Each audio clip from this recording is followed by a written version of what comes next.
ஈரானின் 3 அணுசக்தி நிலையங்களில் அமெரிக்கா இதுவரை பயன்படுத்தாத GPU-57 பதுங்கு குழியை அழிக்கும் குண்டுகளை வீசி தாக்குதல் நடத்தியுள்ளது தெரிய வந்துள்ளது. இஸ்ரேல் மற்றும் ஈரான் நாடுகளுக்கு இடையே 10 நாட்களாக தொடர்ந்து போர் நீடித்து வரும் நிலையில் இச்சம்பவம் பெரும் பரபரப்பை ஏற்படுத்தியுள்ளது. தற்போது ஈரானின் நடான்ஸ், இஸ்பாஹான் மற்றும் பார்டோ ஆகிய 3 அணுசக்தி நிலையங்களில் அமெரிக்கா தாக்குதல் நடத்தியுள்ளது. ஈரான் மீதான தாக்குதலில் வெற்றி அடைந்துள்ளோம் என்றும், ஈரான் அடிபணியாவிட்டால் தாக்குதல் மோசமாகும் என்றும் நாட்டு மக்களிடம் உரையாற்றும் போது அமெரிக்க அதிபர் டொனால்டு டிரம்ப் தெரிவித்துள்ளார். அமெரிக்க படைகள் ஈரானின் 3 அணுசக்தி தளங்களை தாக்கிய பின்னர் ஈரானுக்கும் இஸ்ரேலுக்கும் இடையே அதிகரித்து வரும் மோதல் குறித்து பிரதமர் டதஸ்ரீ அன்வார் இப்ராஹிம் கவலை தெரிவித்துள்ளார்.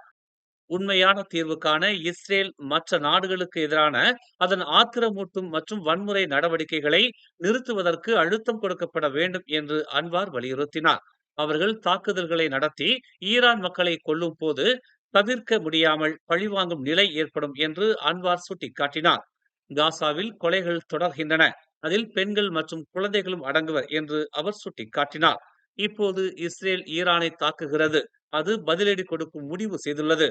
அமெரிக்கா உட்பட வெளி சக்திகளின் ஈடுபாடு நிலைமையை மேலும் மோசமாக்குகிறது என்று அன்வார் நேற்று கூச்சிங்கில் நடைபெற்ற ஒரு நிகழ்வுக்கு பிறகு செய்தியாளர்கள் மத்தியில் இதனை தெரிவித்தார். இம்மாதம் 15ஆம் தேதி கோலாலம்பூர் பிரிக்ஃபீல்ட்ஸில் உணவகம் ஒன்றில் நடத்தப்பட்ட துப்பாக்கிச் சூட்டில் ஒருவர் உயிரிழந்ததோடு 2 காயமுற்றனர். சம்பவம் தொடர்பான விசாரணைக்கு உதவும் பொருட்டு 5 பேரை போலீசார் கைது செய்தனர். வாக்குமூலங்கள் பதிவு செய்யப்பட்ட பிறகு அவர்கள் அனைவரும் பிணையுறுதியில் விடுவிக்கப்பட்டுள்ளதாக கோலாலம்பூர் போலீஸ் துணைத் தலைவர் யூசுப் ஜான் முகமட் தெரிவித்தார். நூருல் இசா அன்வாரும் டத்துஸ்ரீ சைஃபுடீன் நசித்தியோன் இஸ்மாயிலும் PKR கட்சியின் தேர்தல் இயக்குநர்களாக நியமிக்கப்பட்டிருப்பதை அக்கட்சியின் தொடர்பு பிரிவு தலைவர் டாக்டர் ஃபாமி ஃபாஜில் வரவேற்றுள்ளார். பக்கத்தன் ஹரப்பானின் அச்சாணியாக விளங்கி வரும் PKRல் கடுமையாக உட்பூசல் நிலவி வருவதாக கூறப்படும் வேளையில் இவர்களின் நியமனம் கட்சிக்கு சாதகமான பலனை கொண்டு வரும் என்று அவர் நம்பிக்கை தெரிவித்தார். ஆளும் பக்கத்தான் கூட்டணியில் உள்ள இதர கட்சிகளுடன் தொகுதி ஒதுக்கீடு குறித்து பேசுவதற்கு சைஃபுடீனும் நூருல் இசாவும் தான் தகுதியானவர்கள் என்று அவர் குறிப்பிட்டுள்ளார். அவர்களின் நியமனத்தால் தேர்தல் வியூகங்களை நாம் எளிதில் வகுக்க முடியும் என்று அவர் தெரிவித்துள்ளார். எளிதான முறையில் பேச்சுவார்த்தை நடத்தவும் முடியும் என்று செய்தியாளர்களிடம் அவர் கூறினார். பாஸ் கட்சியைச் சேர்ந்த கெடா மாநில மந்திரி பசார் சனூசி நோருக்கு கட்சியின் உதவித் தலைவர் பதவியை வகிக்கும் தகுதி உள்ளது என்று அக்கட்சியைச் சேர்ந்த உயர் தலைவர் ஒருவர் தெரிவித்துள்ளார். பாஸ் கட்சிக்கு துணிவாகவும் வெளிப்படையாகவும் பேசும் ஆற்றல் கொண்ட உதவித் தலைவர் ஒருவர் தேவைப்படுகிறார்.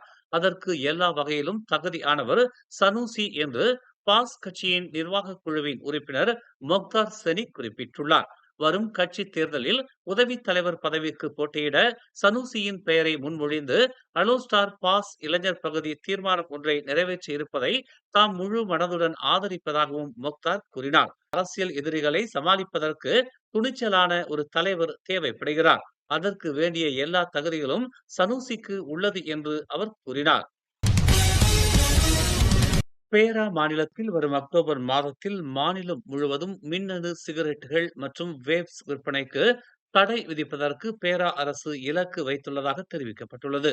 இந்த விவகாரம் குறித்த ஒரு பணி அறிக்கையை மாநில சுகாதாரத்துறை தயாரித்து வருவதாக பேரா மனிதவளம், சுகாதாரம், இந்திய சமூக விவகாரங்கள் மற்றும் தேசிய ஒருங்கிணைப்பு குழுவின் தலைவர் சிவனேசன் தெரிவித்தார். இந்த பணி அறிக்கையை விரைவில் முடிக்க முடியும் என்பதை உறுதி செய்ய அதன் இயக்குநர் டாக்டர் ஃபைசுல் இட்ஸ்வான் முஸ்தபா தலைமையிலான துறைக்கு தாங்கள் அறிவுறுத்தி உள்ளதாக அவர் கூறினார். மேலும் செய்திகளை தெரிந்து கொள்ள தமிழ் மலர் நாளிதழை பாருங்கள்.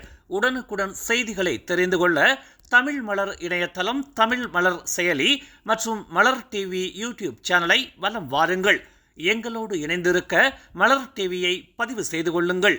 உறவுகள் மகிழ்ந்திட விருப்பம் மற்றும் பகிர்வு சேவையை சொடுக்கிடுங்கள்.